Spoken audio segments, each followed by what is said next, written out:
সম্মানিত উপস্থিত চিকিৎসকবৃন্দ, সম্মানিত সুধী, সম্মানিত সাংবাদিকবৃন্দ এবং এছাড়াও যারা উপস্থিত আছেন, আমি আব্দুল শাকুর খান। বেসিক্যালি এই দেশের একজন নাগরিক। তারপরের পরিচয় হচ্ছে আমি একজন চিকিৎসক। তারপরের পরিচয় হচ্ছে আমি একজন বক্ষব্যাধি বিশেষজ্ঞ।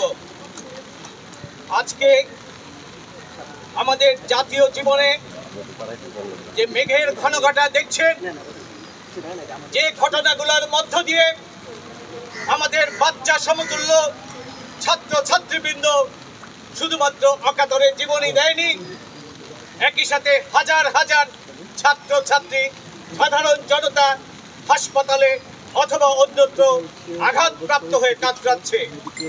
এমন একটা অবস্থায় যেহেতু চিকিৎসকের দায়িত্ব চিকিৎসা প্রদান করা, শরীরের ক্ষতকে নির্মূল করা, শরীরের অসুখকে দূর করা, নিরাময় করা, এই অবস্থায় একজন সচেতন নাগরিক হিসাবে আমি যখন দেখতে পেলাম আমার সমাজ আজকে ক্ষত বিক্ষত, আমার জাতি আজকে ক্ষত বিক্ষত, আমার দেশের ট্যাক্সের টাকায় কেনার গুলিতে আমার সাধারণ ছাত্র ছাত্রী, সাধারণ জনতা আজকে গুলিবিদ্ধ, মৃত, আহত, তার পরিবার এবং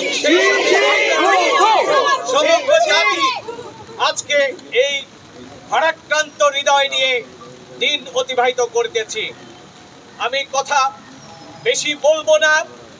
আমি একটা কথা জানি, অঙ্ক যতই কঠিন হোক অঙ্কের সমাধান আছে, সমস্যা যতই কঠিন হোক তার সমাধান আছে। সমাধানটা কিভাবে হবে? আমরা যৌক্তিক, মানবিক এবং নিষ্কণ্টক সমাধান চাই। এই সমাধানের দায়িত্ব অবশ্যই মহান আল্লাহ তাআলার উপর। তারপরেও যেহেতু আমরা একটি জাতি, গোষ্ঠী, সমাজের অধিবাসী, একটি রাষ্ট্রের অধিবাসী, আমরা মনে করি এই সমাজ, এই সচেতন সমাজের সোচ্চার কণ্ঠ, সোচ্চার অভিমত, সকল কিছু এক হয়ে একটা সঠিক সুন্দর সমাধান আমরা চাইব। নিশ্চয়ই প্রতিটি বুলেটের বিচার আমরা চাইব, নিশ্চয়ই আমরা প্রতিটি হত্যার বিচার চাইব, নিশ্চয়ই আমরা আঘাতপ্রাপ্ত আমাদের জনগণের কেন এই আঘাতপ্রাপ্ত হলো তার বিচার চাইব। অবশ্যই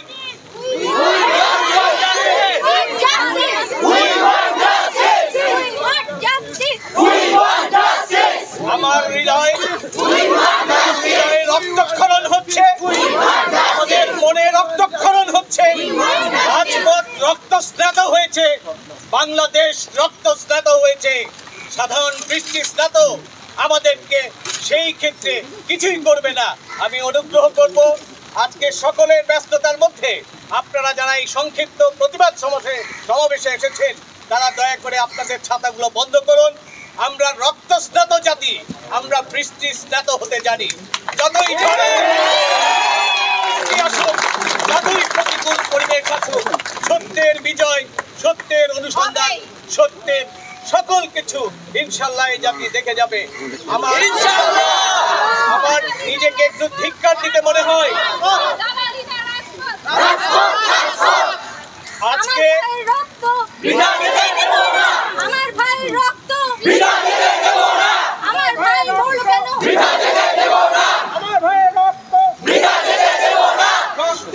কথাটি বলছি, শেষ কথাটি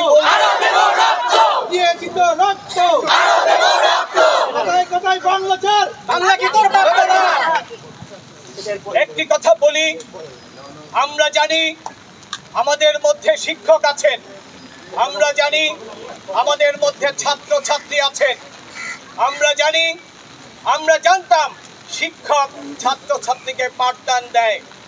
আপনারা জানেন শুধু পাঠশালাই পাঠদানের স্থান নয়, আজকে 24শে জুলাইতে আমরা দেখলাম আমার শিশু বাচ্চারা, আমার উচ্চকণ্ঠিত বাচ্চারা, যৌক্তিক দাবিতে নেমে আসা বাচ্চারা আমাদের বৃদ্ধদেরকে শিক্ষা দিয়েছে। কি শিক্ষা দিয়েছে? তারা দেখিয়ে দিয়েছে একটি অন্যায়, একটি অবিচারের বিরুদ্ধে কিভাবে রুখতে হয়। লড়াই চাই, এই লড়াইয়ে জিতবে কারা? সারা দুনিয়ার ইতিহাসে আছে, আন্দোলন যখন চলে ষড়যন্ত্র সমান তালে চলে। আমি আমার চিকিৎসক সমাজ এবং উপস্থিত সবাইকে সামনে নিয়ে জাতির উদ্দেশ্যে বলতে চাই, ন্যায় এবং যুক্তির পথে আমরা থাকবো, বিজয় আমাদের অবশ্যম্ভাবী। আমরা আগামীতে একটি স্বাধীন সার্বভৌম সুন্দর বাংলাদেশের কামনা অবশ্যই করব।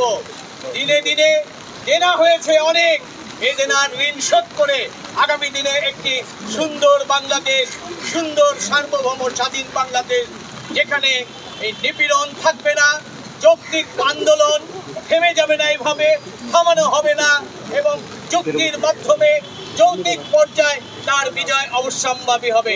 স্বাধীন রাষ্ট্রে একটি নাগরিক যেভাবে স্বাধীনভাবে কথা বলতে পারে, আগামী দিনে ইনশাল্লাহ আমরা তেমন কিছু দেখব, স্বাধীন দেশের সাধারণ নাগরিক সেইভাবে কথা বলতে পারবে, তার যৌক্তিক দাবিকে উত্থাপন করতে পারবে। সর্বশেষ এই আন্দোলন সংগ্রামে যারাই নিহত হয়েছে, যারা শহীদ হয়েছে, তাদের আত্মার মাগফিরাত কামনা করছি।